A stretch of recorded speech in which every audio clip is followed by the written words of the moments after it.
welcome back, guys. If you are new to this channel, I'm saying welcome back. It might be your first time stumbling here. I release crime content on a Wednesday and a Sunday. It tends to be deep dive crime content and also lots of cases that I would imagine the majority of you will not have heard of, as well as covering the big old cases that lots of you will have heard of. If you like crime and consistency, i.e. you always know when your next episode is coming from, then this is the channel for you. Wednesdays and Sundays I release religiously crime and consistency.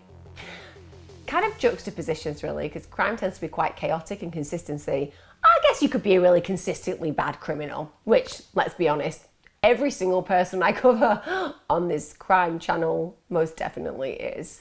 The case I'm going to look at today is one that I've wanted to do for ages, but I was waiting for the court to make their decisions on this case and to find the people guilty. But nonetheless, I needed to know that I could delve into the decisions that were made. I think that some of you will have heard of the case of Brittany Gosney. She was apparently a mother. I put that loosely because as far as I am concerned, she should have never had the potential to birth anything from her womb. Honestly, that sounds highly judgmental. It's meant to. There are plenty of women out there who desperately want kids and they can't have them. People like Brittany Gosney make that feel even more unfair than it really is in ordinary terms, because she manages to have kids. It's just that she really doesn't care about them whatsoever. Before I get into the actual issues within the case and what played out, thanks to everybody who comes here, your likes, your comments, your subscriptions. If you haven't subscribed, why not go on? Go on. You'll get your notifications on and then I'll be there every Wednesday and Sunday just knocking on your door saying, come on, let's deep dive some crime together. If you support me on Patreon, can I just say thank you as ever, you're amazing, and there is more podcasts coming out all the time, and all of my membership on YouTube, you are superstars. The reason I make this content and take so much time doing it is because you support me. Thank you. Everybody who ever comes on this channel, even if it's just your eyes that you lend me, for the time that you watch, you are changing my life, so thank you. So let's talk about this hideous excuse for a mother and woman.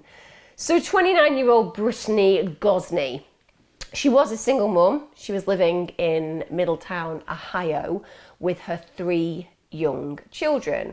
She had a 9-year-old daughter who was called Rachel, a 7-year-old son, Lucas, and she also had a younger son, 6-year-old James Robert Hutchinson. He was a first grader at Rosa Parks Elementary School. I will note that all of her 3 children did have different fathers. It's not a judgment call. Lots of people have failed relationships and they've had children within their failed relationships, and they go on to lead lives as amazing parents and all-round great human beings. Having kids by different dads does not define you, but in Brittany's case, I think it does give us some insight into her, shall we say, chaotic lifestyle. Gosney had had a really troubled upbringing. I won't deny that. I think it's really important that when we're covering these cases, particularly when it relates to something as serious as this particular case it relates to, we do have to look at the indicators for forming the kind of personalities that eventuate from these individuals. And it was hard. It really was. Her childhood was incredibly, incredibly troubled. And this, in my opinion, certainly manifests itself in the way that she parents. She is a highly dysfunctional parent from the get-go with respect. Gosney's parents, they separated when she was really young. And unusually, she experienced a custody arrangement in her father's favour. So it was her dad who was granted custody of her. And of course, what matters most is a child is in the safest place possible. And if that is the paternal side that is going to grant the child that, absolutely, that child should go to custody there. But it isn't stereotypical that the father figure has sole custody, so to speak. So we can also imagine that there was a level of chaos where the mother was concerned, and probably circumstances that led to her being placed with her father suggest that the level of dysfunction was really high in her childhood. If that isn't difficult enough for Brittany Gosney, at 12 years of age, she's actually removed from her father's care too. So child services come in and they deem that the care that he's giving her simply is not acceptable. And it's also discovered that she was pregnant. She'd been the victim of repeated sexual abuse. That is a terrifying scenario for anybody to experience. The idea of being repeatedly sexually molested is a level of dysfunction and a level of hostility that you experience in your day-to-day life. It means that your world feels completely unsafe. Often you feel that you're being let down by the very people who are meant to protect you. And of course, the confusion that sexual abuse can cause is that you may even like the person who's doing it to you because they might be compassionate and caring on one level. And even though they're horrific and sexually abusive on another, you don't necessarily understand the nuances when you're a child, particularly a 12-year-old child. If somebody is being nice to you and also having sex with you, even though you can't consent and it is rape, to some degree, the relationship that you might be craving of being made to feel worthy or validated, these are all very powerful. And that's why it's so confusing for children who are sexually abused. But to add to that, the fact that she gets pregnant, the fact that she's been molested in this way and it's led to her having to face giving birth to her first child, that would be psychologically highly traumatizing for anybody. And no matter how I feel about Brittany Gosney, the fact that these are her roots demonstrates that she had had a very difficult upbringing. Her first child was put up for adoption. She was considered too young to look after it. And when it comes down to Brittany Gosney, don't get me wrong, for the grace of God, that child actually did get adopted. That, I promise you, was not just the right decision, but thank God it was a decision that took place. Because no matter how horrible this woman's experience was in childhood, it lends her absolutely no excuse whatsoever for the human being that she's going to become. But nonetheless, we have to acknowledge and have sympathy and compassion for a child who should have experienced a far better childhood. So after she's removed from home and she actually gets into a position where she's given birth to a child that's been taken from her, and she may have experienced some grief, lack of control, a sense that she's powerless in those situations, which of course then could play into her parenting. It could be that she really didn't care that the child was removed from her as well. I'm saying that just because I know about this case, and I'm going to award and afford Gosney very little sympathy because of the fact that I see what she becomes, who she defends, and where her priorities lie. And that means that I can't place her in a position where she's prioritising children at all, not even the one that was taken from her. So she may have had some grief associated with that loss of control. She may have had some grief certainly associated with having to go through a pregnancy and a birth, but I'm not too sure that she would have spent that much time worrying about the child that was taken away from her. Gosney is then placed in foster and group homes. This is throughout Ohio and Kentucky until she's 18 years of age. I don't think you can get more chaotic and dysfunctional in an upbringing than that. To never feel that you belong in any one place, to often feel that your security is something that you wish you could have but is never achievable because other people have power over you and you're being moved around, that would be very difficult.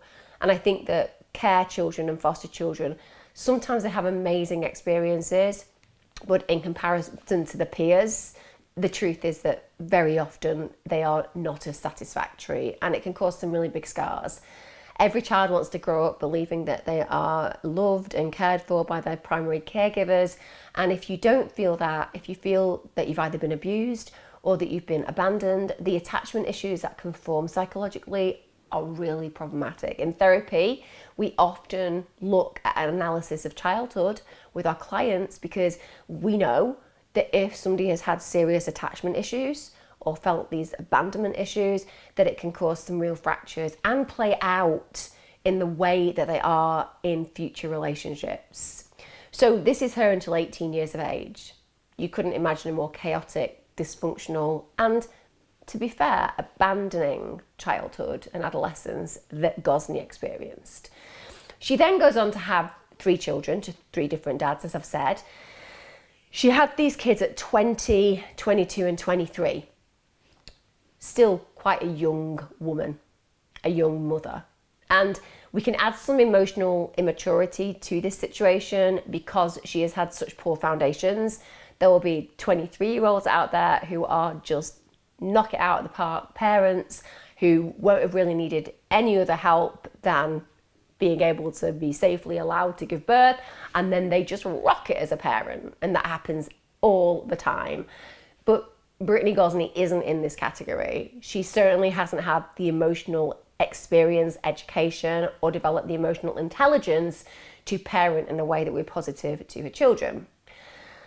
And what Brittany Gosney says is that when she became a mum, she'd actually attempted to relinquish custody of her children in the past because she claimed that she couldn't handle her situation. And I'm going to be honest, a little bit was like, well, you know what? You had 3. You had 3 kids at 20, 22 and 23. You'd already relinquished 1 child. Bear in mind that wasn't your fault. It was a product of rape. And at the end of the day, you were too young. But you know how the system works. So the idea that after your first baby, when you're struggling, you were like, oh, well, have another baby. Oh, I'm still struggling.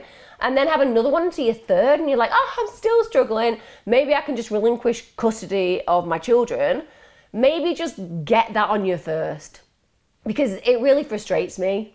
We're talking about real life human beings, the most precious beings in the universe, babies and young children. And all she's thinking about is how she can get rid of them. And you know what? The irony of my statement there is that I would respect her at that point. Even though I would think to myself, and certainly if I was her social worker, looking at the child issues that she's talking about experiencing and her wanting to relinquish custody, if I were in that position, there would be a little bit of judgment, which would be like, Brittany, birth control. There you go, sorted. Adoption, another option. Make other people thrilled and happy. Give your babies a destiny that most would desire because adoptive parents tend to be A1. So I would probably have a little bit of judgment there with the fact that she got to number 3 and then decided that she didn't want them. But you know what? I would also absolutely respect her because what she would be trying to do was to say, I can't do this. This is not for me. Parenting is not for me. Believe me, in this case, Brittany Gosney is dead right. Parenting is not for her under any circumstance in any universe. But I would respect that, and I think a lot of us can relate to that. If you don't feel capable of parenting and you know that there are services and systems available to you that mean that your child will be safely placed elsewhere, that's the right thing to do. She said as well that when she tried to get these children taken to alternative sources of care, that apparently she met loads of barriers where she tried to get help and she was basically refused. Court prosecutors, obviously, when this gets to a position of her being criminally prosecuted, it's their job to go through all the documents, dot the I's, cross the T's, check that Brittany Gosney isn't, shall we say, a massive liar. And guess what they find? No record of Gosney contacting support agencies. So it's fabrication. She may have felt that she didn't want her children anymore, but she doesn't actively go out of her way to seek the help that is required to ensure that her children to get into that system. And don't get me wrong, she may have had a mistrust of some of those agencies because of what she'd been through as a child herself. People hadn't protected her.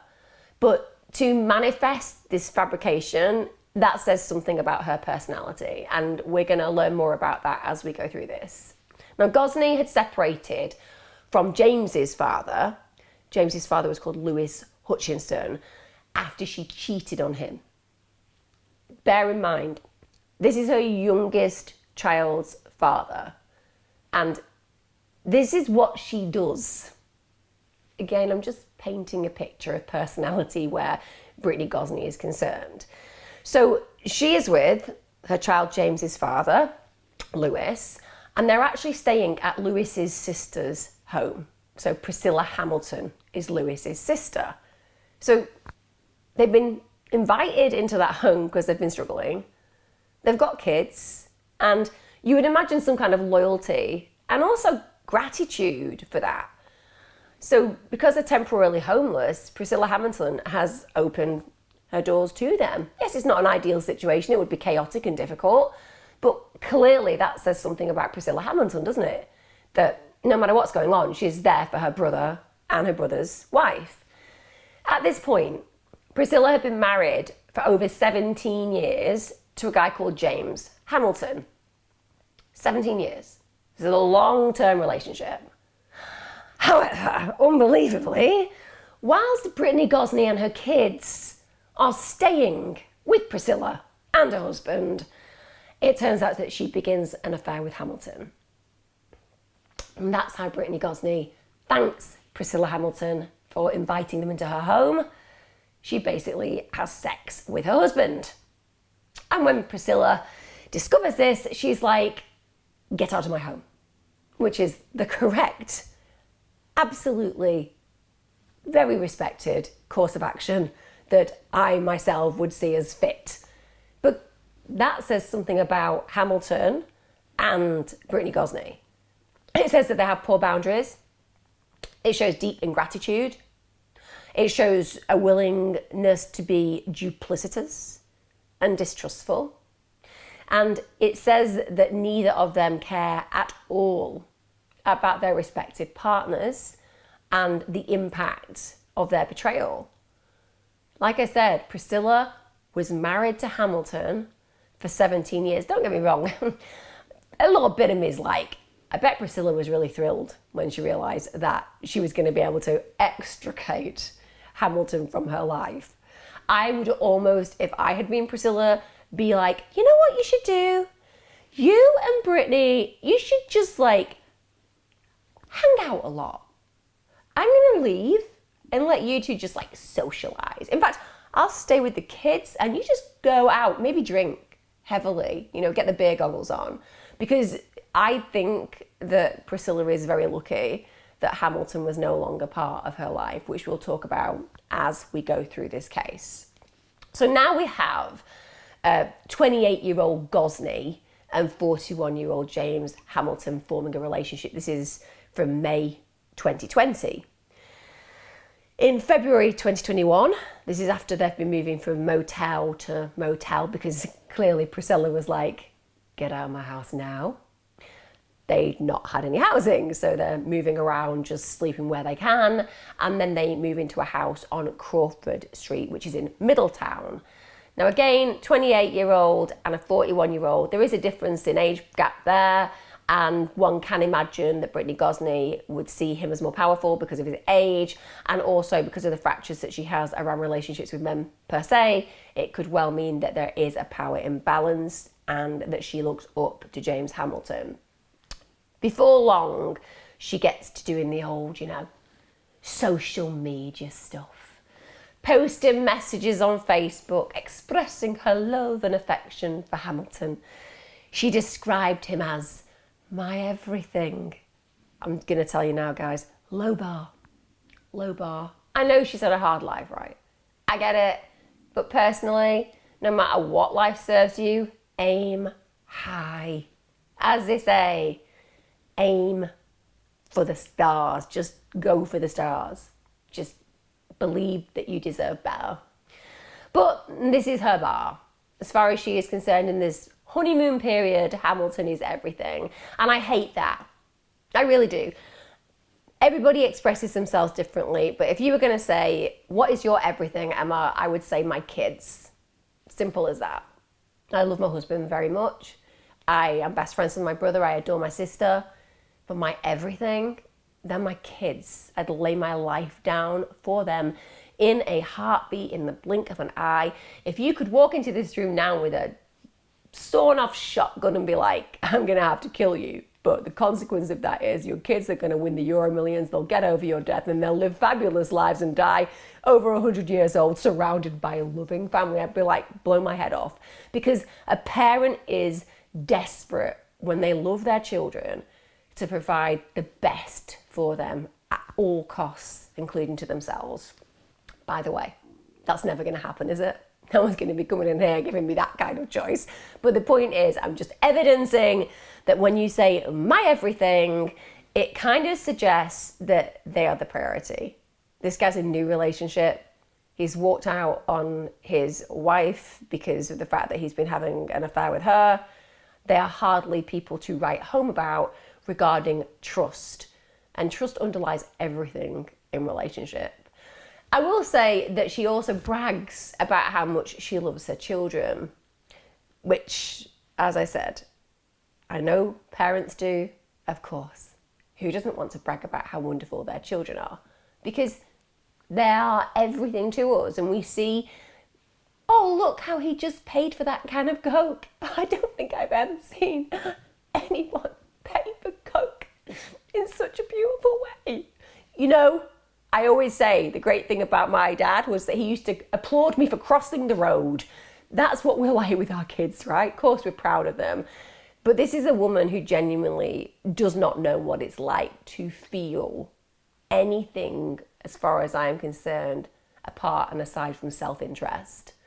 But she lists on social media that her occupation is a full-time mommy. Now, of course, people can be full-time mummies, but at the end of the day, if you go through the roles and responsibilities and you just happen to have a senior person looking at her capacity to be one, she'd get sacked. It'd be like, you know what? I could give you like a verbal warning. I could give you a written warning, but I'm just going to go straight to the, you're fired, because that's what she deserves from the get-go. She also had a particular type of penchant for wanting to be creative around finances. So she liked to try to raise money online, stroke exploit people online by getting handouts via Facebook. In one of these posts, she says, I'm a stay-at-home mum of 3 on the brink of eviction and I need $900. I'm going to throw it in there. My response to that would be, that's sad, get a job. I mean, who wouldn't think of that kind of obvious answer? I've got 3 kids. I'm on the brink of eviction. I need some cash. I'm a full-time mommy in my profile. Get a job. You'll get healthcare in lots of those as well in the States, which means that arguably your family, in spite of the fact that you won't be as present all the time, will benefit in lots of different ways. But no, she's like, $900, that's all I need. Which again, is not hardly going to go very far when you consider the fact that she's suggesting she's on the brink of eviction. But tells you that she is somebody who feels deserving of certain things in spite of the fact that she doesn't earn them, and that she doesn't necessarily feel that she has to be responsible for her own children. She can ask other people to be responsible for them. And I think that's very telling of the kind of human being that she is. Now, you'll be amazed at the amount that she was able to raise, because it does stun me. I myself have shared particular money raising situations online, and you know, we've got amazing results because human beings are unbelievably generous. That's the incredible thing about human beings. Like, people can be really struggling and they still see another person in need and they go ahead and they give, and they're diligent and they're discerning on the whole, and if they believe in a story, they are willing to pay to help. And Brittany Gosney raised nothing, not a penny, nothing, not 1 cent. Anyway, she doesn't give up. She's like, this may not have worked this first time. Maybe it was the way that I put online that I was a stay-at-home mum and that I had 3 kids, and maybe people thought, well, maybe you could just go and get a job. So instead, she claims that there is another reason why she needs to raise money. She needs to move house. She needs help. At this point, she does do slightly better. So in marketing, it is good to always think about changing your pitch. This time she raises $90. But it tells you, doesn't it, that the people who are looking at these posts, they're not buying into it, apart from a few people who are obviously very, very kind and have compassion running through their veins, but probably need to reevaluate who they give money to. Because Brittany Gosney is certainly not somebody who is going to use that money effectively. It makes me really sad as well, because people would probably have given her that money because of the fact that she had children, and we are suckers for wanting to make sure that kids are safe, but she's the kind of human being who's just going out there to exploit. She's lazy. This woman is lazy. She doesn't want to work. She doesn't want to parent. She doesn't want to do anything. And if she can get you to give your hard-earned cash to her, well, that will be thrilling for her, because it just means that she can go ahead and spend your money looking after herself as opposed to working. Now, around January 2021, it seems that Gosney has some real issues within her wider family. She falls out with her extended family. This includes her sister, and she ends up blocking them completely. The reason that her family believe this occurred is that they feel that Hamilton was trying to isolate her, that he had something to do with this. He was becoming more and more controlling. It had also been some time since James's father had even been allowed to see his son. So a youngest child isn't getting that interaction, which is awful. And this is really difficult for James's father, because he wants a relationship with his son, and he's being ostracized from that relationship. Again, that's indicative of Hamilton being a power player in the relationship. Brittany Gosney is somebody who I believe is quite easy to manipulate. She doesn't have very strong feelings for her children. I don't believe that she does at all. So when it comes down to choosing what Hamilton wants over what her family want or what James's father wants, I think that she's always going to prioritise him. I also believe that Hamilton is quite a violent person. I think he'll be quite domestically abusive towards her. So she chooses to try to pacify him by accepting, firstly, what he wants, and also, I would imagine, accepting the treatment that he doles out on anybody, that she wants the relationship more than she wants a sanctuary for her children. We get to the 24th of February 2021. Again, Gosney's at it on social media. So she posts images on Facebook for St. Patrick's Day. Again, at this point, she's just professing love for her children. And the reason I'm being so hard on her is because I really hate fake people. Like, I hate inauthenticity.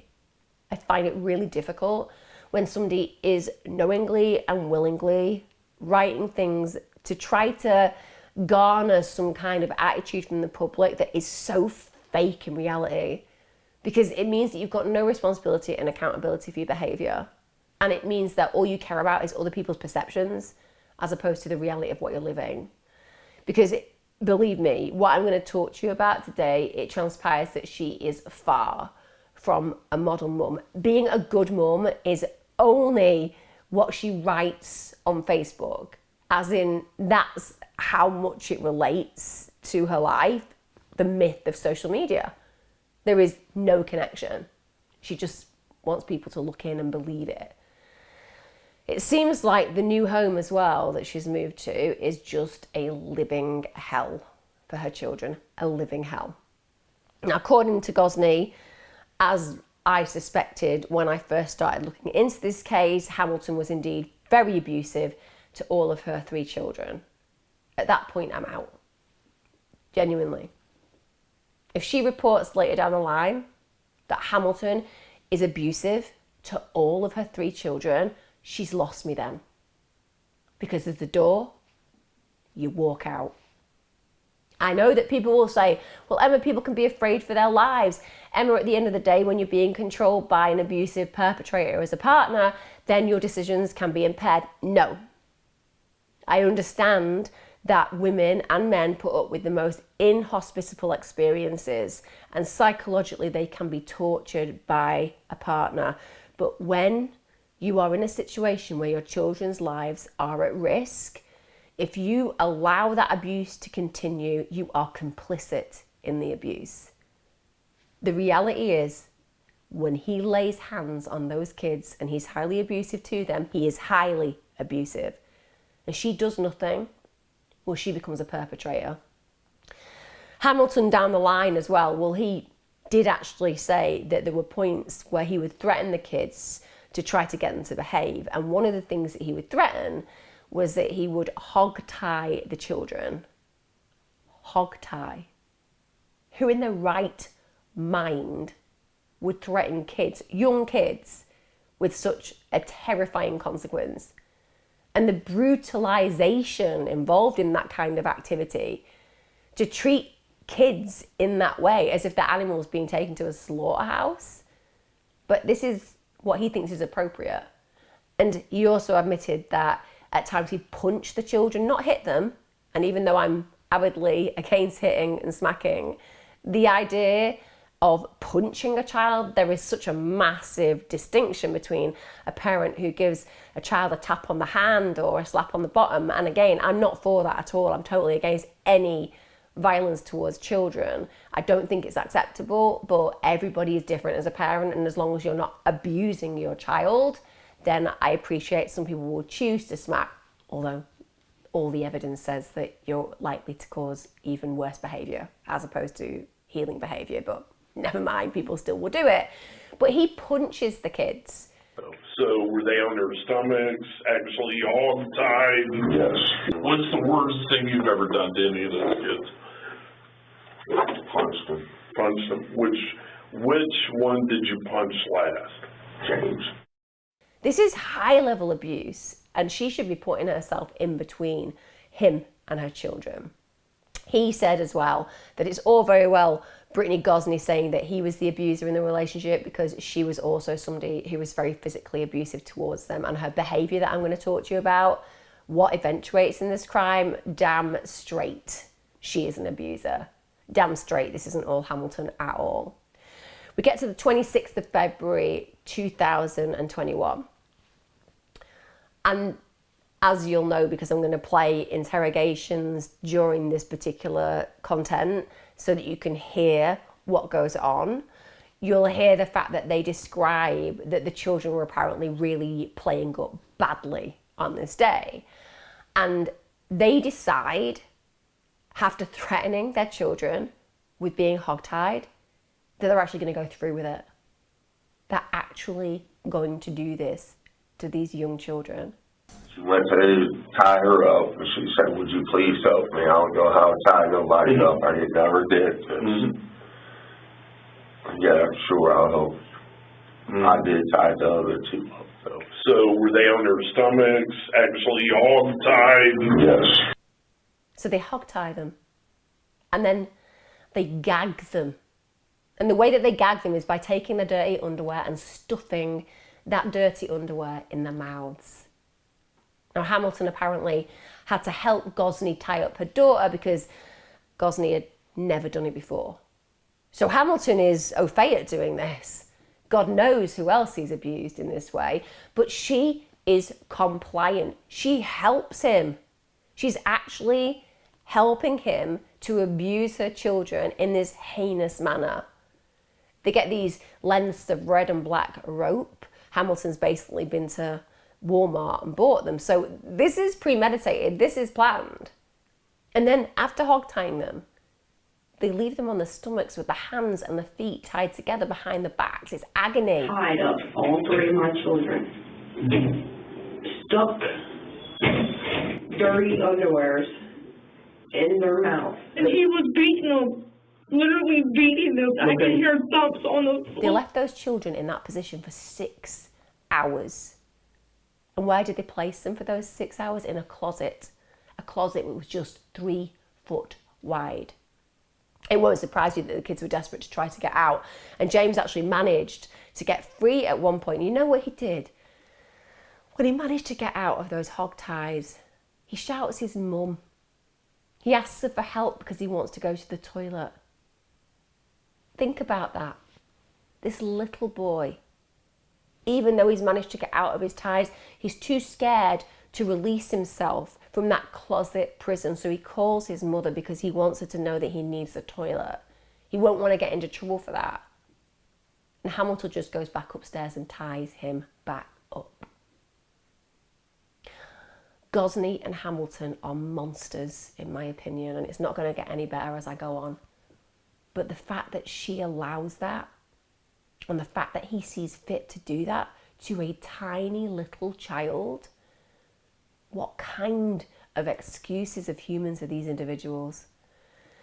Gosney said that when he went upstairs to do that, she also heard loud banging and loud thumping sounds, and she believed on reflection that Hamilton was assaulting James. She just sat and listened. Again, I appreciate people who are in situations of domestic abuse, they can be terrified for their own lives. Well, you know what? When your child's life is in danger, I'm afraid you're going to have to suck it up and you're going to have to try to help them because they are a priority. It's not about you. It's always about the kids in these cases. She didn't even go and check on James or the other kids after that. She just got on with the day. Then we get to approximately 3 a.m. This is on the 27th of February, 2021. This is hours after the kids had been hogtied. Suddenly, Gosney decides that she's going to put her kids in the minivan and she's going to drive them to Preble County Park. Now, this is a place that she had taken the kids on family trips in the past. Can you imagine that? She's hogtied the kids with Hamilton. Now she's transporting them to a place that probably had some good memories for those kids, but now it's going to be a place of terror. Now, she even had been there with Hamilton. She'd taken the children to Rush Run Wildlife Area, which is in the Preble County Park, because they'd been fishing there. So they knew the area, but also the kids had probably had some happy memories.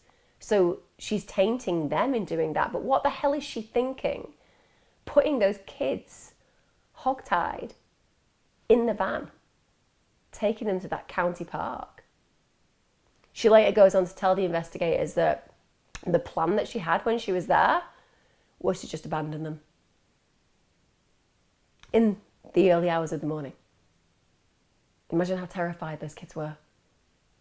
She was just going to drive there and leave them. They are children, young children. She said the reason is that Hamilton's pressuring her to get rid of them. He said that he found her kids disrespectful. Apparently they didn't do what he wanted. They didn't go ahead and answer all his needs in the way that he felt was appropriate, and therefore they shouldn't be in their life. And according to Gosney, Hamilton wanted to get rid of them by leaving them at the nature reserve so coyotes would eat them. Seriously. Apparently this conversation had occurred, and Brittany Gosney's response and reaction to that was to get the kids in the minivan and to take them there and to leave them there. She's had the whole drive. Hamilton's not with her. He's suggested this. You know, she could have just got in that minivan and driven straight to the police station and said, I have some crazy guy who's controlling me and wants me to drop my kids off at a nature reserve so that they get eaten by coyotes. Like, she had that option, but she didn't. She says that what she did say was, well, you know, we could drop them at a park where they might get eaten by coyotes, or we could drop them at the fire station instead. But Hamilton's like, the fire station? No, we're not going to do that. Why drop them at a fire station where, I don't know, staff who are trained in safeguarding may be able to protect them and put them into care, for example? No, that's a terrible idea. We should definitely just drop them at the park. Just hope that some random coyotes just come and kill them. He said all he can do is just leave them there or tie them up to something and leave them there and let the coyotes eat them. So this is apparently a conversation that has occurred. How warped is this? So in those early hours, she basically takes them to the nature reserve on her own. Okay. It was just me and the three kids because he said he needed a break or I need to do something with the kids. Okay. And you were tired of hearing him or what? I was tired of listening to it. Okay. So I just got up, grabbed my kids because that's what I think of first is to grab my kids and go.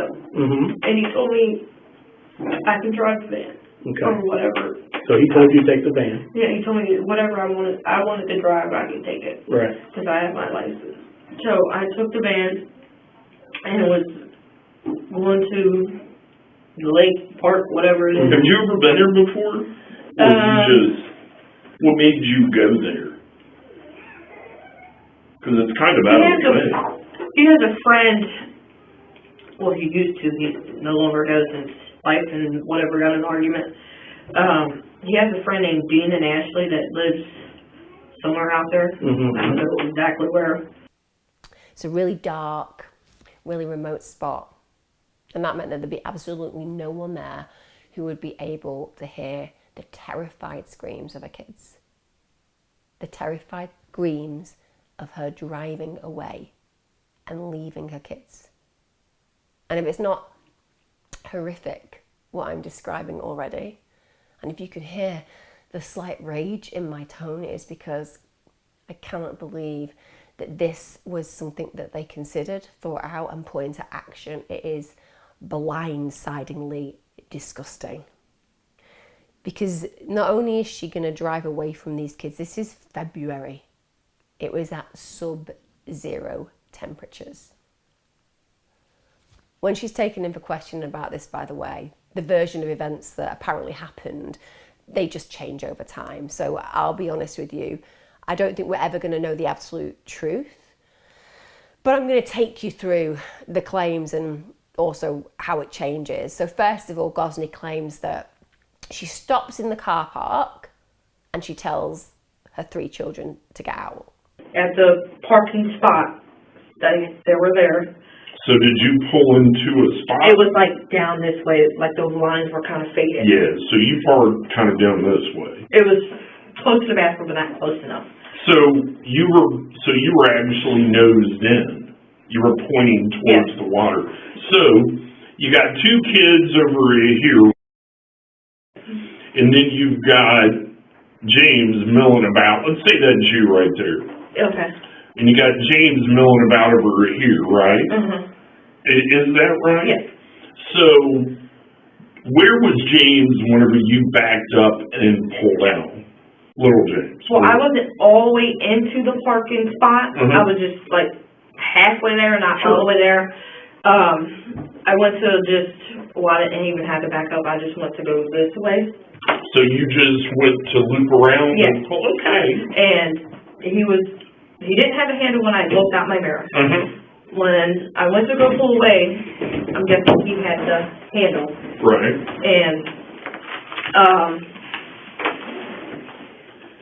And then I went to go drive off, and he, of course, Sure. had a handle. Sure. When I looked, he didn't have it. Apparently, she said that only the 2 eldest left the minivan. James is pretending to be asleep. If that's the case, it also shows you that James, even though he's very young, likely felt that something wasn't right. So Gosney then just pulls James from the vehicle and he gets absolutely hysterical. He's screaming and asking his mum not to leave him there. He's terrified. Then Gosney, in spite of listening to the screams of her children and her youngest child begging her not to leave, she then gets back into the vehicle and she attempts to speed away. I just went around him and didn't realize he had the handle. Did you see him grabbing a handle? No. Okay, you're just. But when I kind of I'm assuming he grabbed the handle because I kind of pulled him a little bit, not much, and he got up and then fell back down. I guess I kind of probably made him hurt his knee on the ground or something, and he lost his balance, and he tried to catch his balance. He didn't get to, and he fell and busted his head on the ground. And you drove back to the... I didn't drive back to the house. I went back to get him. How far away did you get? Just down the road a little bit.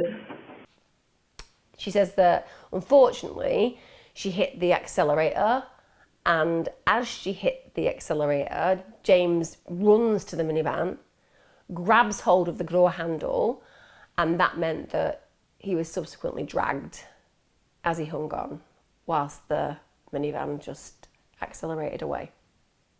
According to Gosney, she could see him in the wing mirror, struggling to keep his balance.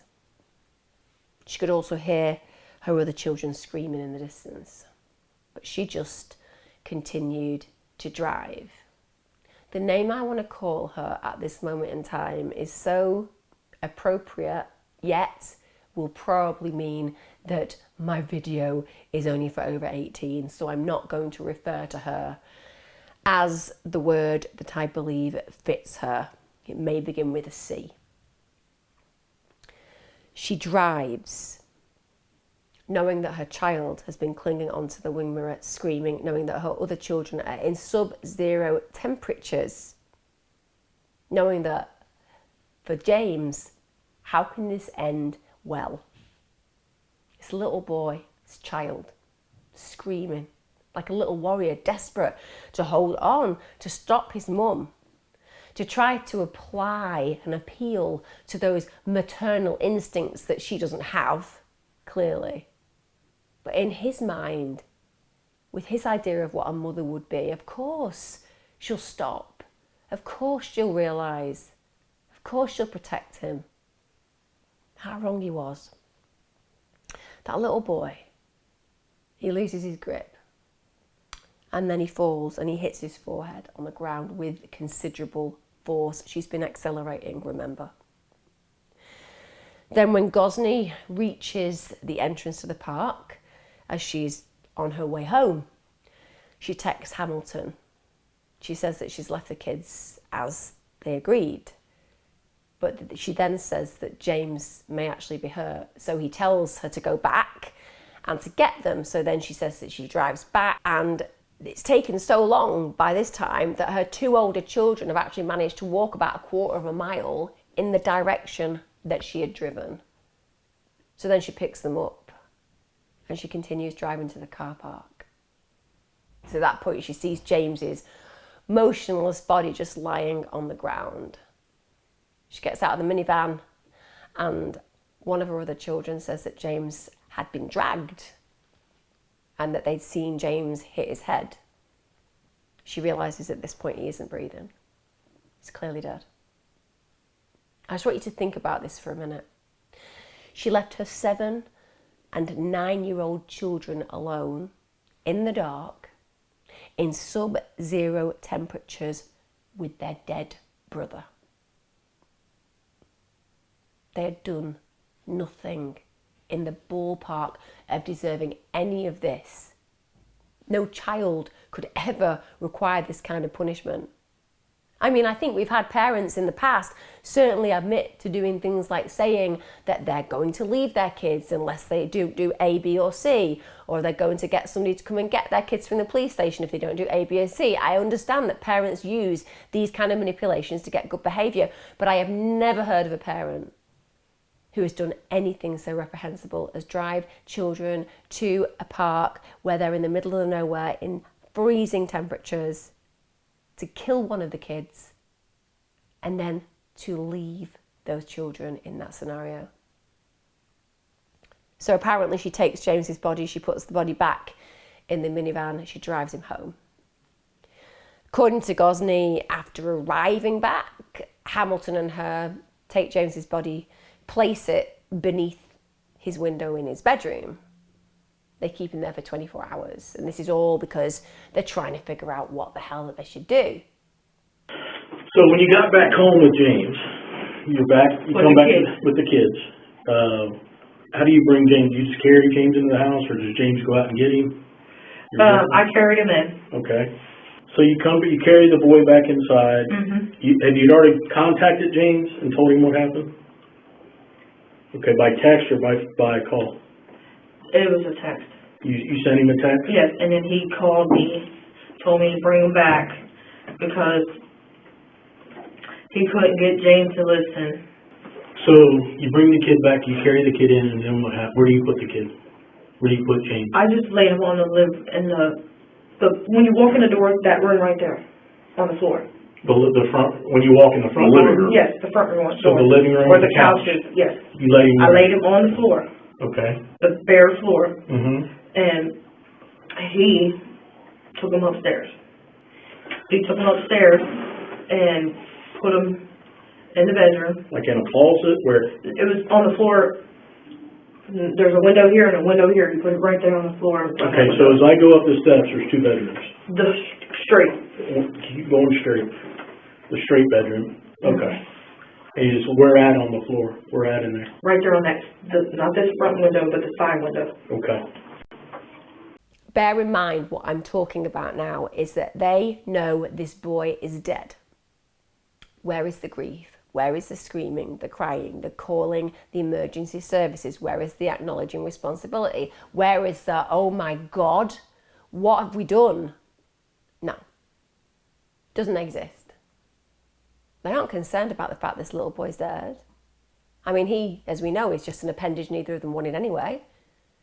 What they need to know is how to get away with it. So in the early hours of the 28th of February 2021, this is after her two kids are asleep. Remember what these children have been through. They've been in that home with their dead brother. They must have been beyond traumatized from the experience of firstly being abandoned, but then seeing him killed. And they're in that house with Gosney and Hamilton. It must have been absolutely horrifying for them, because they must have been thinking, what next?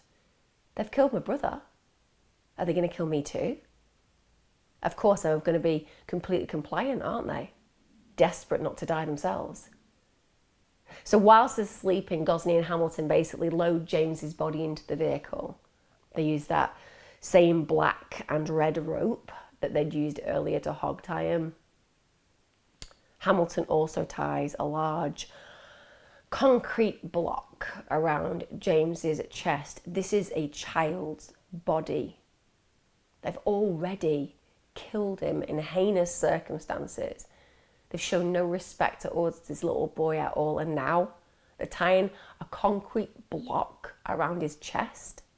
And you know why they're going to do that, because the next destination is all about trying to ensure that no body is found. They drive for about an hour before they stop off at the Carol Lee Cropper Bridge. This is near Lawrenceburg, and it's Indiana, for those of you who don't know that area. This rope that he got for work use, and was using it to wrap, I'm guessing wrap the James and the center block. They take that little boy's corpse and they just dump him like garbage. And like I said, making sure, as far as they're concerned, that they sink him so that they can't find a body. What kind of monsters do that? Well, Gosney and Hamilton, they're the kind of monsters that do that. Stopped to the middle of the bridge, told me to get out, hurry up and open the back passenger side door, and I was to grab his feet and help him toss the child over. We tossed him around the splat because of the brick being heavy. Now they've got rid of the body, of course. They've got to set about planning the alibi, setting up the story, why James is no longer present in their life. So on Sunday morning, the 28th of February 2021, after they've dumped James's body, they enter Middletown Police Department. And at this point, they report that James was missing. Now, I just want you to all go in the headspace of what you would feel like if your child, your very young child, wasn't around when you woke up in the morning. I mean, you would be able to hear my screams 3 miles away. You know what happened in my life once? I got up in the morning. I went to wake up my children, as I always did when they were infants. And my 2-year-old son, he wasn't in his bed. My 4-year-old son was. I looked all over the house. I started to get what can only be described as hysterical. And I was really fortunate that at the time, my other half was kind of searching with me and becoming more and more terrified. And I went back for like the 5th time into my young infant son's room, convinced that he'd been taken by some predator, absolutely losing my mind. And what had actually happened is his little baby body, because it was in a bed, he'd gone to the bottom of the bed and he was just covered in the corner of the bed with all his quilt cover right down so it looked like no one was there. I can remember that moment with agonizing connection. It stayed with me all my days, because the idea that your child isn't there when you wake up, that tiny experience of feeling that my child was no longer present, it was soul destroying. And if that had been the case, and I'd gone to the police after calling the police, screaming the whole neighborhood down, knocking on people's doors, I would have been needed to be sedated. That's how desperate I was. And I reflect a normal reaction, but that's not how they are. They just walk in, they saunter in. There's no distress. And they basically tell them that James was missing. They said he'd been missing for several hours and they'd been looking for him. Said no parent ever, no parent who is innocent and loving tells somebody that they've been on their own looking for a young child for hours. You're terrified. So the police, understandably straight away, are like, we have a real problem here. They get local volunteers and police officers out scouring the local area. They're desperate to find this little boy. But straight off from the get-go, the police are like, something isn't right here. This is not a normal way for anyone to come and report a child. Like, for example, there's a phone. Hello, 911, emergency service, which do you want? I would really like to report my kid missing. I'm going to have a breakdown. I can't find them anywhere. We'll be with you shortly. That's what happens. You're not like, oh my God, we've been looking for my child for like several hours. I think I'm probably just gonna just walk to the local police station, maybe have a chat with the front desk officer and just, say that my kid's not here. That is not what happens. You call 911 in a panic. And also, to add to how weird her story is, she basically says that her child had been missing since 4:30 a.m., but apparently they'd waited till 10 a.m. to notify the police. So I get it. There were some parents who were like, I accepted that my child has been out playing and they didn't get home at the right time and I was worried, but it turned out they were fine. If you found your child was missing from home at 4:30 a.m., you're not like, maybe they're at the park with the mates. 4:30 a.m., you're like, my child has been abducted by a predator, and you're on the phone straight away. You don't just amble around or have a drive around yourself thinking, I'll just find them, they'll just turn up somewhere. But this is what they're telling the police. During the questioning, the police, I tell you, from literally the moment they start speaking to them, they know that these are the guilty parties, because they get more and more suspicious, because Gosney and Hamilton's version of events are bizarre. From the get-go, they separate Gosney and Hamilton because clearly they want to get separate accounts of James's disappearance. It's easier for them to trip up when they're giving those accounts. If they're together, they can both support the account and they can learn what the other person is additionalizing to it, which means that on further questioning, they're going to be able to substantially agree with what the first version was. So they get them separate straight away. And Gosney is initially interviewed by police for over 3 hours. And of course, when they start interviewing her, as you'll see, she's like, I've done nothing wrong. Nothing wrong at all. I'm just a really great mum. I just love my children. If you need any evidence of that, it's on Facebook. Yeah, because everyone knows that what you write on Facebook is entirely true. So no case to answer. Can I leave now? That is how she kind of approaches it. She's not done anything wrong.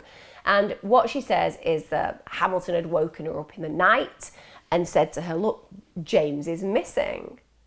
So again, police officers I don't know, I'm not getting this. It's not working out for me. So I'm just going to go after you've told me that this is what's played out. I'm just going to go. I'm going to leave you for a little bit. So he leaves the room. He leaves the room for half an hour. And I have to say, the guy initially talking to her, I do feel was quite patient and compassionate, because he definitely knows that she's a massive liar. So he knows what he's going to do, but he is quite good at building rapport and making her feel heard and not necessarily going, you are clearly the person responsible, which is why in this circumstance, I would never have been good at interrogating. They'd have been like, Emma, you really can't physically threaten people in the way that you just did to get the answers. It's not allowed. But that's what he realizes he has to do to remove himself from the situation, to give her some time to stew, and then to come in with a new claim. And he comes back into that room and he says, Hamilton, your apparent love of your life, you're my everything, the guy who just makes your soul so happy. Yeah, basically he's blamed you for everything. So that's what he tells her. Gosney is shocked by this, and she immediately just changes the story. Now she says, well, you know, I actually did take the kids for a drive, and whilst we were out driving, they'd basically stopped to use the toilet, during which period James had slipped and hit his head on the car and had subsequently died.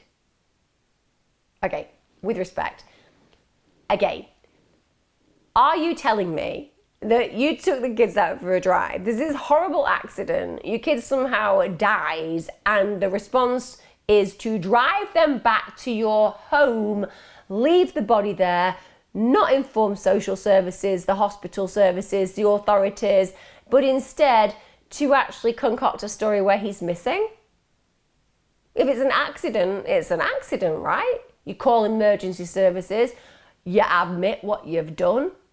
Yeah, it's not going to be great for you as a parent, but at least you will have acted according to what is expected. The minute you take a child's body and you throw it in a river, you are clearly showing culpability. But this is what she's now trying to suggest.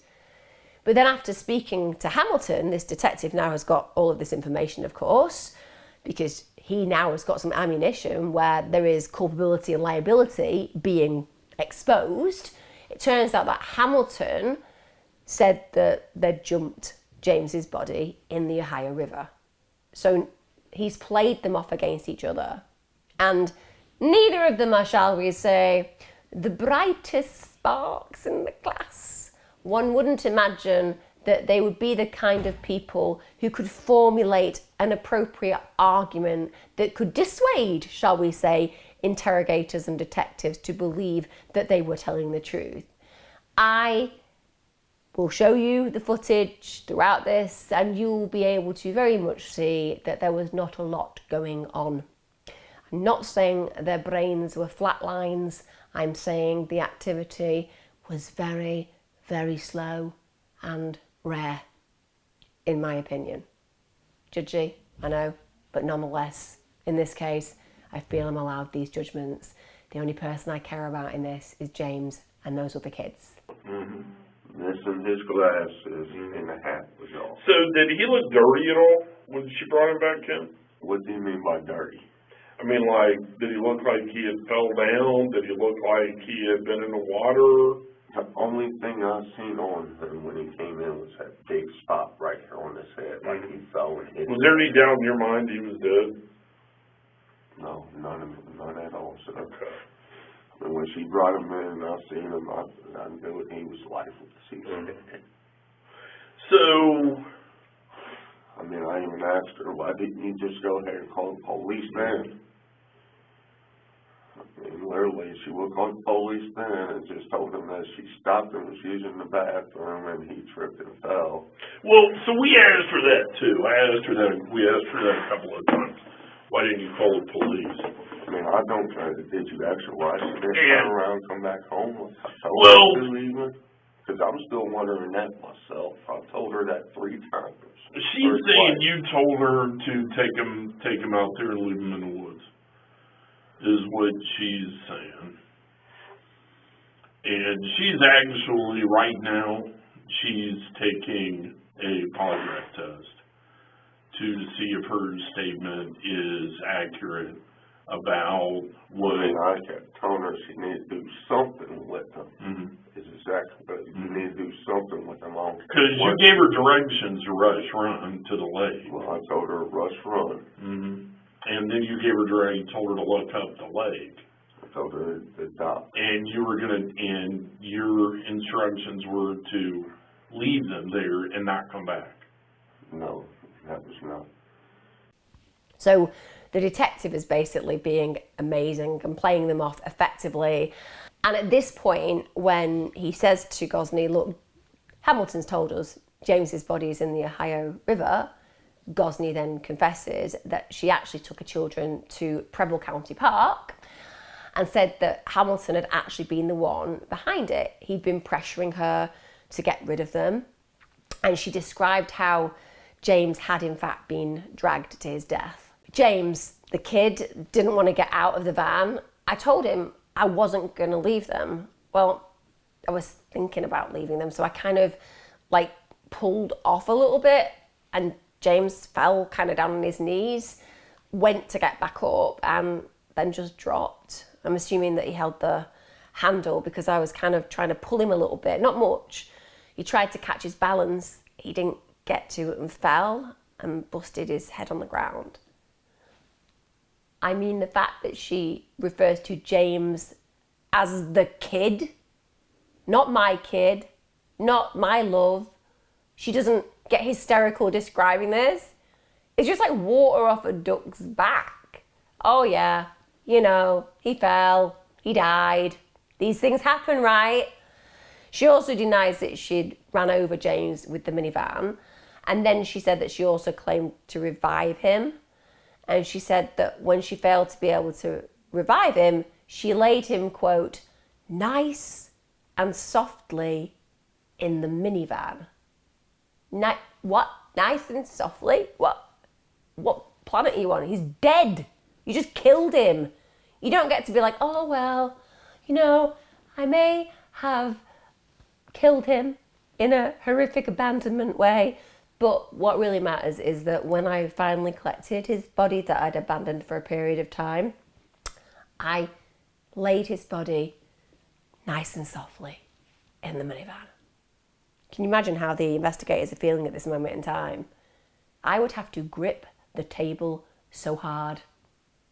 I may need zip ties to stop my hands ending up around her throat. That has to be sometimes how these investigators feel. We're talking about this little kid who's been senselessly killed because of the selfishness of these excuses for a parent and step-parent. According to Gosney as well, it was Hamilton's idea to dump James's body in the river. He didn't want anybody to know that he'd actually assaulted James before, and because there were bruises on his body, he felt that even though she'd been the one who essentially had been there when he had died, some culpability would be extended to him because he had been abusive to this gorgeous little boy. Again, makes no sense. None of this makes any sense because they're both absolute liars, aren't they? Now, later down the line, she actually takes the investigators to the spot where James had died, and the police aren't actually able to find any viable evidence of the alleged crime that had happened there, but this is where she shows them and says this is where it did play out. She also takes them to where they both dumped his body in the river, but the river was on flood, which meant that at the end of the day, it was just a massively unmarked grave that she was pointing out. There wasn't one area that she could have said, this is definitely where the body will be, because it was flooding and it was huge. Now, what is shocking about her interviews, and it is shocking, I've watched a lot of interrogations. I spend a lot of time watching interrogations, in fact, because one, I kind of like the way that different detectives and interrogators use different methods, particularly highlighted in ones like the Chris Watts case, where the female interrogator is excellent at building rapport and equally being very strong about making him aware that she knows he's a liar, but maintaining that kind of bridge of agreeability that makes him feel that he can't be negative towards her or not engage with her. You know, it's really helpful to watch these kind of interrogations.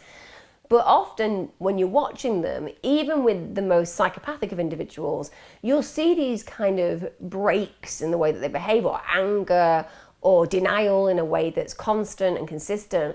But what is really notable about the interviews with Gosney is her absolute lack of emotion. She's admitted to causing this horrible death of a gorgeous 6-year-old little boy, and she has no remorse. In fact, the only thing that I can say that she's doing during those interrogations is she's like, okay, I've been found out. It's acknowledged now that I've been involved in my son's death. How do I minimize this myself? Right, I'm going to blame it all on Hamilton. I'm going to make it him. Now, he wasn't driving the car. He didn't drive away from those kids. Yeah, we might have loaded the gun and asked her to shoot it, but she shot it. And yet now it's all about her blaming him. Now, during the interrogation, Hamilton does admit that he was an abuser. He said that he had inflicted abuse on all 3 of the children. He admitted that he'd hogtied them. He admitted that he'd punched them on occasion. And he actually said that the last child he had punched had been James. So when we think about them being hogtied in that closet, and Brittany Gosney allowing him to go upstairs and assault James, this was validated by what he's telling the investigators. He also said that if they managed to find the body, they would see bruises on James's backside, his back, his ribs, and his legs. So he's not hiding from the abuse that is carried out on that poor kid. But what he also claims is, I was not alone in this abuse. Gosney punched her kids as well. He also denied what Gosney said about his plan to abandon the children. In fact, he said, look, that's absolute lies. The plan that I suggested was that you put the kids out of the car, you drive away a little bit, you scare them, you leave them for a little bit, and then you return a few minutes later. You terrify them, but you don't actually drive away from them. Now, I can't tell you that Hamilton is telling the truth there. I'm saying that ironically makes a little bit more sense than just abandoning them, imagining that coyotes are going to eat them, or more likely they're going to freeze and be found by someone, thus implicating you either in killing them because they've frozen to death, or you're getting charged with child endangerment and abuse because somebody's found them and the authorities have been told. So to some degree in my head, I could actually think of an abuser going, oh, just make them think that you're driving away, and then at the end of the day, you're going to return and get them. And we do know that Brittany Gosney allegedly has told the services that at points in her parenting, she didn't want kids. I can only give you the information that I've got and have some judgments in my own mind about what that might be. I'm certainly not minimizing Hamilton's role in this. He's horrible. He then says that she's meant to go ahead and leave them for a few minutes and collect them, but he then gets this call. And Gosney says, look, James is dead. Obviously, that's unexpected, and he tells police that when he actually sees James's body, what he notices straight away is this really large mark in the centre of his forehead, and he could see, in his opinion, that this is where he'd struck his head after being dragged along by the car. Now, as with Gosney, I have to note, when it comes down to the expected reactions that you would imagine seeing in an individual who's just acknowledged the part that they've played in this horrific killing and covering up or attempted cover up of this killing, he has such little emotion. Honestly, it's like they're talking about something so negligible. There's no investment around the reality of the individual who's died.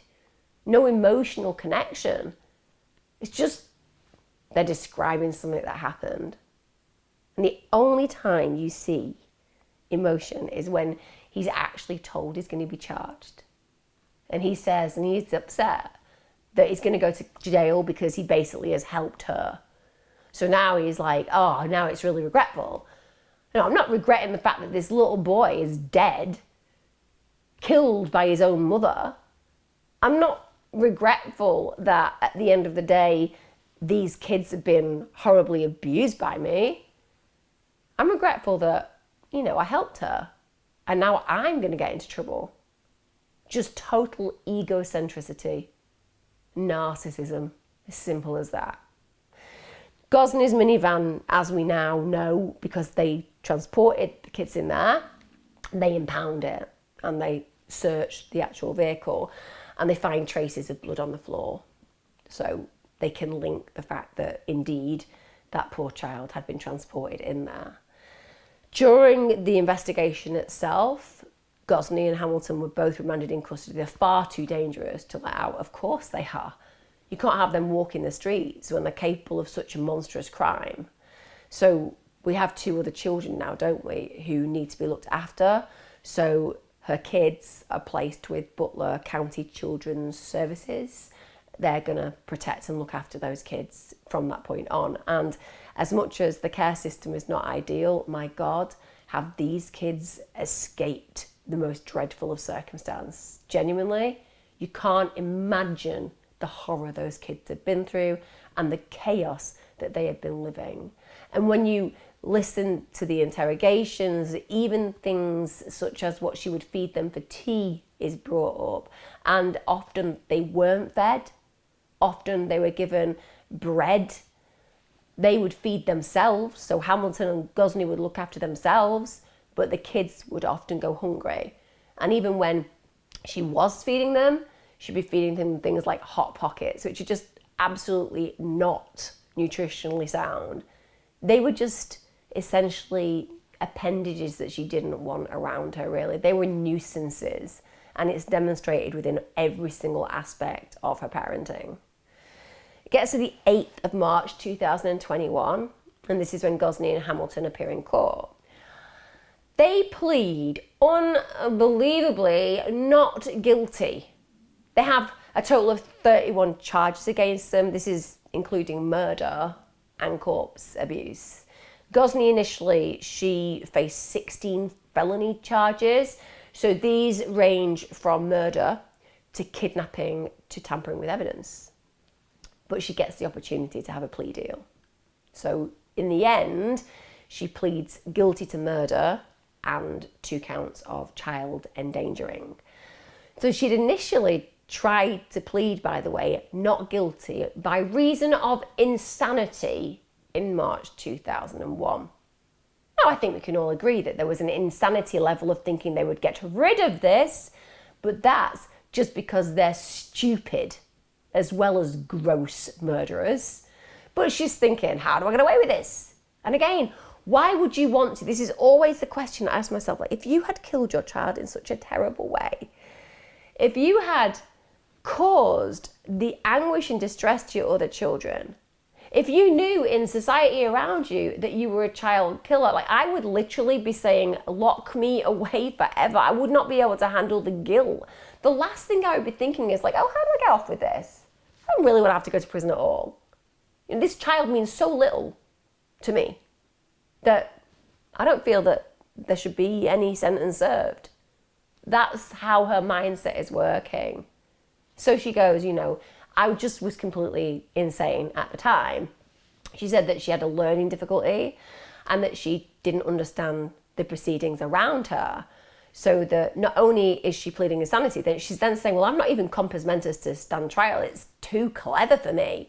And look, of course, anybody, particularly in the UK, in the States, it all seems a little bit more dramatic when they're in court. Whereas in the UK, it's very, very guarded and very traditional, and the language they use is very difficult to understand. So even if you're a PhD, the point is, intelligence doesn't make it easier for you in those circumstances often. Doesn't matter what your intellect is, it's incredibly confusing. In America, it's a little better because they often use language that anybody can connect with. but certainly it's still a high level. They talk about particular cases that they're introducing to compare with. They're citing cases that support and substantiate what they're trying to put across. It's confusing. But she's saying, well, really, can I have a fair trial if I don't even know what's going on? And it's like, well, Brittany Gosney, we don't even think you deserve a fair trial, to be honest. Why do people like you deserve a fair trial? But apparently, again, I'm not in charge of the world, and they get them. They get fair trials. And so they do go ahead and give her a psychological evaluation, and they're like, Brittany Gosney, you're not even good at acting like you're insane. Really. You are completely competent to stand trial. I will say that they did find one thing, and you're all going to be like really surprised by this. They're going to be really surprised out there when they hear that she had an underlying personality disorder marked by antisocial features. Again, there's a little bit of me that's quite sarcastic, and I appreciate that I'm struggling to compose myself in this tale. It's like it is with child death. I just find it really hard. But I don't think we needed any kind of report saying that she had an antisocial personality disorder. Of course she did. You can't get more psychopathic than what we're describing. Because look, there are serial killers who exist. There are heinous murderers out there who kill random strangers. There are horrific domestic abusers who create homicides. I get all of those things. We know they exist. But this is a mother. This is a mother who killed her own child. This is a mother who abandoned her children in the freezing weather and drove away to terrify them. This is a mother who threw the body of her little baby boy over into a river to avoid prosecution. So damn straight, she has an antisocial personality disorder. They say marked by antisocial features. Marked by antisocial features? What marks? The one where she murders a kid and then she takes him home, decides how to get rid of his body, and then throws him over into a river and then lies to the police to try and get away with it. Oh, and then pretends that she's insane. Yeah, I don't think marked by antisocial features is correct. It's just fully antisocial, psychopathic features, in my opinion. Or we could throw in sociopathic. Let's say that also give her the benefit of the doubt. She is being formed by a horrific life early on, but that does not give her reason to carry out these kind of heinous crimes. I feel like I've been struggling to keep my personal feelings in check on this particular video. I'm going to appreciate and acknowledge that. See, difference between people like me and Brittany Gosney is I take responsibility and accountability for the way that I feel. There's going to be someone watching this video who's like, why is she so unprofessional? Because I'm a mother. If you're not a mother, you likely won't be able to understand the way that you are provoked by these feelings. Of course, if you're a father or you've adopted a child or fostered a child, you'll all be on that page. But I'm just saying, if you happen to be one of the rare individuals who wants to criticize the fact that I am judgmental on these cases, well, it's probably not the channel for you, if I'm honest. But also, I'm not going to apologize. I can't compute this kind of heinous crime and the fact that all the perpetrators want to do is try and get away with it. Like, even though it's unforgivable to do something like this at any point, at least if the person just throws themselves on the mercy of the courts and says, what kind of a monster am I? Why did I do this? At least if they show that remorse, even though it won't make it better and it doesn't change the outcome of this poor child's death, it makes you think, oh, okay, maybe there is hope for this individual in the future to change, to grow, to develop, to learn. But Hamilton and Gosney, they do not embody this possibility or potential. In August 2021, Hamilton pleaded guilty to kidnapping. He also gets found guilty of gross abuse of a corpse and also 2 counts of child endangering, which of course makes perfect sense because of the fact that he actively involved himself in this crime, in the fact that he helped to remove the body. We get to the 13th of September 2021. This is at the Butler County Common Pleas Court. The judge, who I wish I had been, imposed the maximum sentence for the charges to Gosney that she pleaded guilty to.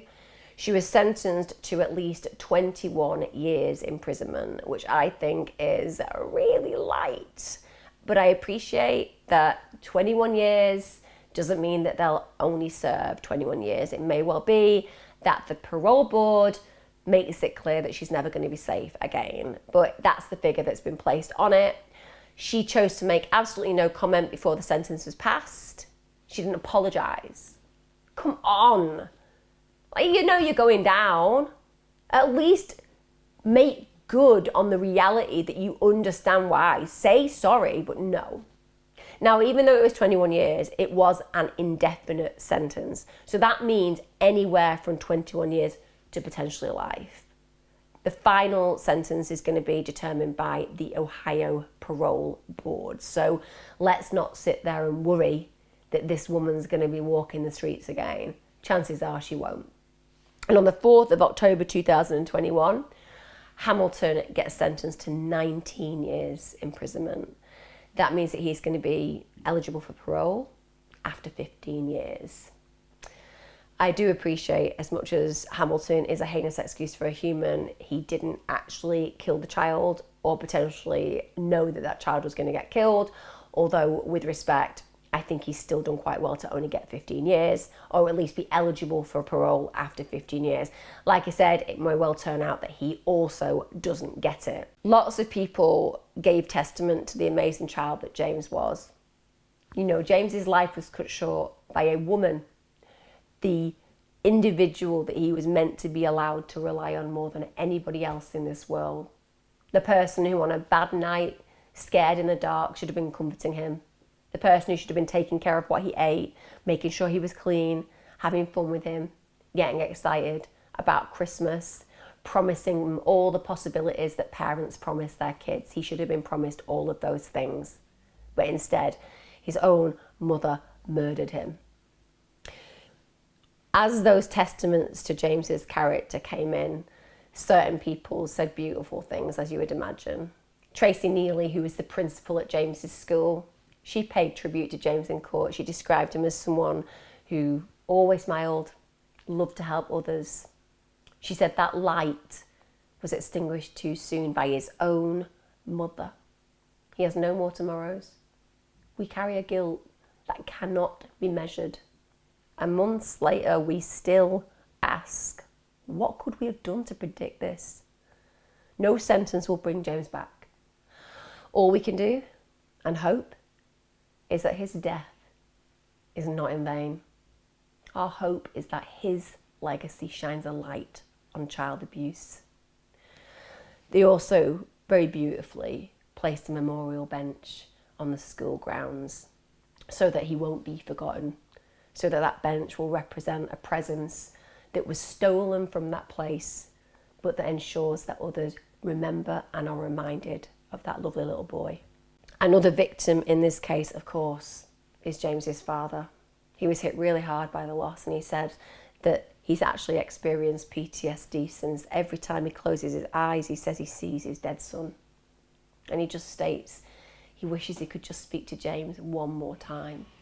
He said, I love him more than anything in the world. He was so charismatic and he brought joy to everybody. He made everybody smile. What's really sad as well is, in spite of the fact that we have these family members, these individual professionals who work with James, all recounting the meaning of this little boy, all reminding the world of this lovely child and the future that he had taken from him. All these people wanting to some degree to bring him home. But that's never been possible, because despite repeated searches, they've never found James's body. He's never been brought home to that peace. The people who loved him have nowhere to go and visit him. They took that from James's wider family. And that's another layer of unforgivable behaviour. That child's body was just lost to that river. This case, from the get-go, infuriated me, because like in all of the child murder cases, you feel that these human beings were blessed with this potential to raise a child into an adolescent, into a well-adjusted human who can make a difference to this world. And when you hear of parents who just had no care or consideration for the infinite meaning and power that being a parent offers, you're creator of humans. You're the creator of next generations. You're the creator of possibility. And to steal that, to take that, it's something that I cannot compute. I'm glad that Brittany Gosney has gone down for as long as she has. I hope she serves the rest of her natural life in prison. I hope that Hamilton gets refused parole again and again and again, because people like this, they don't deserve a future when they stole it so diabolically from that child. And I hope that her other children now are allowed the love, security, compassion, and the hope that they always were entitled to. Thank you so much for joining me for this. I've been a little bit animated, I appreciate, but like I said, I followed this case from the get-go. I've watched all the interrogations. I feel very personally connected to this. I hope that you've at least found this case to serve some justice for this poor child. Give me a comment, give me a like, let me know your thoughts. Get involved in a live chat. I do those on Wednesdays and Sundays on my premieres. Let me know your thoughts. And as ever, thank you so much for joining me, guys. Thanks for all your support on Patreon. Thank you for my YouTube membership. Thank you for your views. Thank you for all of that. It means I can keep making good content. And as long as that happens, I will continue to do so. Take care, be safe. And this is absolutely dedicated to Jane.